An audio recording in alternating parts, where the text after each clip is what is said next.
미국 의회가 조 바이든 대통령 당선인의 승리 확정을 위한 절차에 돌입했는데요. 하지만 트럼프 대통령의 지지자들이 의사당에 진입하면서 큰 혼란이 벌어졌습니다. 유럽에서는 모더나의 코로나19 백신 사용 승인이 이루어졌다는 소식이 들어왔는데요. 국제부 조수영 기자와 함께 미 대선과 해외 코로나 상황을 종합해 보겠습니다. 네, 어서 오십시오. 안녕하세요. 예, 새해가 돼서도 미 대선의 후폭풍이 거셉니다. 지금 트럼프 대통령의 지지자들이 바이든의 대선 승리 확정을 막기 위해서 의사당에 진입을 했는데 네. 지금 현지 상황은 어떤 겁니까? 네, 지금 워싱턴 현지 시각은 저녁 7시 가까이 됐는데요. 예. 워싱턴 DC 시장이 저녁 6시부터 통행금지 명령을 발동한 상태입니다. 현장에는 주 방위군과 연방 경찰이 파견됐는데요. 1000여 명의 주 방위군이 지금까지 동원된 것으로 전해졌습니다. 예. 현재 의회 의사당 앞에는 트럼프 지지자들이 일부 남아있긴 하지만 별다른 충돌이 벌어지지는 않고 있습니다.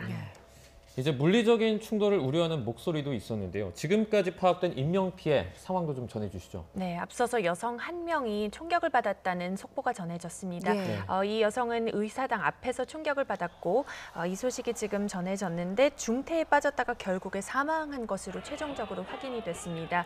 이 여성은 법 집행관이 쏜 총을 맞은 것으로 알려졌습니다. 예. 시위대와 경찰의 충돌이 격해지면서 경찰 여러 명도 부상한 것으로 전해지고 있습니다. 이와 관련해 미 국방부는 폭력 행위에 대한 법 집행 대응은 법무부가 주도할 것이라는 입장을 밝혔습니다.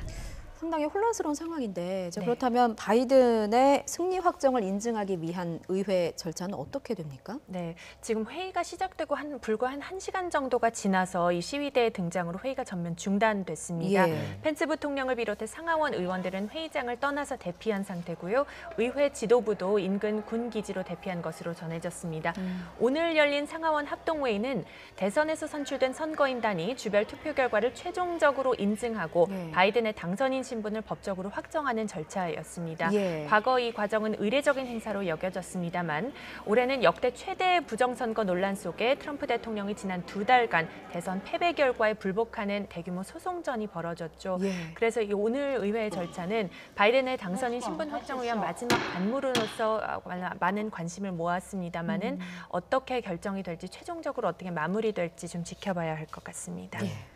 어쨌든 자신의 지지자들이 이런 소동을 벌인 것에 대해서 이 트럼프 대통령은 어떤 입장입니까? 네, 트럼프 대통령은 사실 하루 종일 좀 적극적으로 목소리를 냈습니다. 예. 의사당 상황이 벌어지기 전인 오전 시간에는 백악관 남쪽 엘립스 공원에서 열린 지지자 집회 연설에 나섰는데요. 절대 포기하지 않을 것이다. 절대 승복하지 않을 것이라고 거듭 강조했습니다. 그러면서 의회 회의를 주재할 펜스 부통령을 향해서 옳은 일을 하길 바란다며 압박을 이어갔습니다. 하지만 펜스 부통령은 회의 시작 몇 분 전 발표한 성명에서 자신은 선거인단 투표를 폐기할 권한이 없다는 입장을 밝혔습니다. 예. 그리고 나서 얼마 지나서 의사당 진입 사태가 벌어지자 트럼프 대통령은 평화적인 시위를 촉구한다는 트윗을 올렸고요. 네. 그리고 조금 더 지나서 현지 시각 오후 4시가 좀 넘어서는 지지자들을 향해 집으로 돌아갈 시간이라고 말하기도 했습니다. 오늘 벌어진 혼란에 대해 바이든 당선인은 시위가 아니라 반란 사태라고 규탄하며 민주주의가 현대사에서 본 적이 없는 전례 없는 공격을 당하고 있다고 주장했습니다. 예, 지금 미 대선과 관련해서 예기치 못한 일들이 계속해서 발생하고 있는데 사실 미국의 코로나19 상황도 굉장히 심각하잖아요. 네, 맞습니다. 미국의 코로나19 하루 신규 사망자가 또다시 최고치를 기록했습니다. 예. 존스홉킨즈대는 현지 시각 5일 기준으로 신규 사망자를 3,700여 명으로 집계했는데 코로나 사태 후 최대 규모입니다.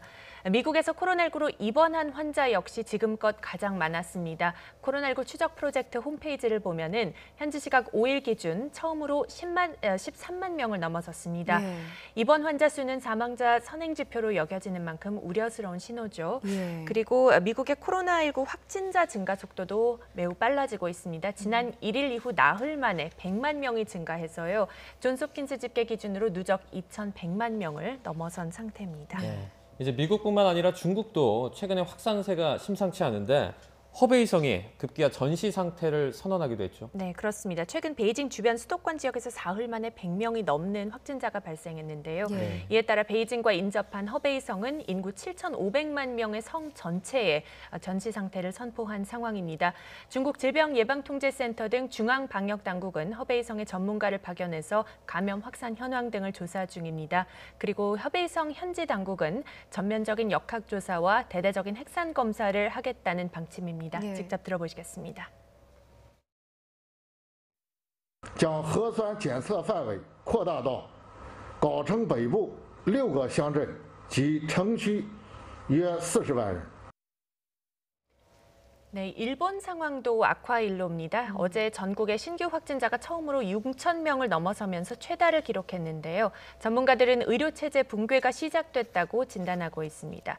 스가 요시히데 일본 총리는 오늘 도쿄 등 수도권을 대상으로 긴급 사태를 선언할 예정입니다.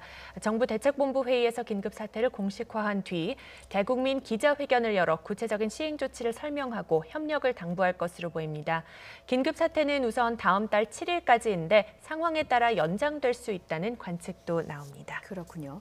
자, 끝으로 저희 밤사이 들어온 백신 관련한 소식 하나 더 살펴보겠습니다. 지금 유럽연합이 화이자에 이어서 모더나 백신의 판매도 승인했다고 하죠? 네, 그렇습니다. 유럽 의약품청이 밤사이에 이 모더나 백신에 대한 평가 회의를 열었습니다. 네. 18세 이상 성인을 대상으로 모더나가 개발한 코로나19 백신의 사용 승인을 권고하기로 의견을 모았고요. 이어 불과 몇 시간 만에 유럽연합 EU 집행위원회가 이를 공식적으로 승인했습니다.